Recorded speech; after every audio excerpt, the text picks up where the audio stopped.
Untuk meringankan beban biaya operasi pemisahan tubuh bayi kembar siam asal Desa Bojong Raharja, Kecamatan Cikembar, Kabupaten Sukabumi, pemerintah Kecamatan Cikembar bersama pemerintah Desa Bojong Raharja berupaya mengajak para pelaku usaha di wilayah Kecamatan Cikembar menyisihkan sebagian rezekinya untuk turut serta membantu membiayai proses operasi pemisahan bayi kembar siam.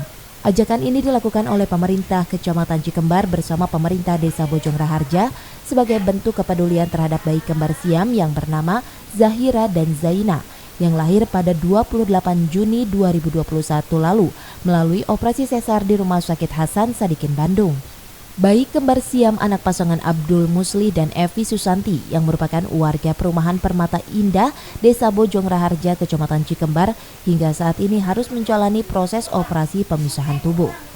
Sudah berupaya dan sedang berupaya, malahan Pak Kades sudah akan mengajak para dunia usaha yang ada di sekitar Bojong Raharja untuk diketuk hatinya untuk menyisihkan sebagian rezekinya untuk bayi kembar tersebut.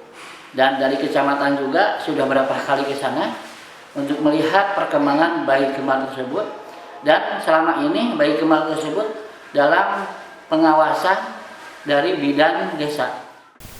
Tak hanya kepada para pelaku usaha di wilayah Kecamatan Cikembar saja, Camat Cikembar pun berharap ada dermawan lainnya yang bisa turut membantu membiayai proses operasi pemisahan bayi kembar siam ini yang biayanya mencapai 1,6 miliar rupiah. Dari Kabupaten Sukabumi, Iqbal Bakar melaporkan.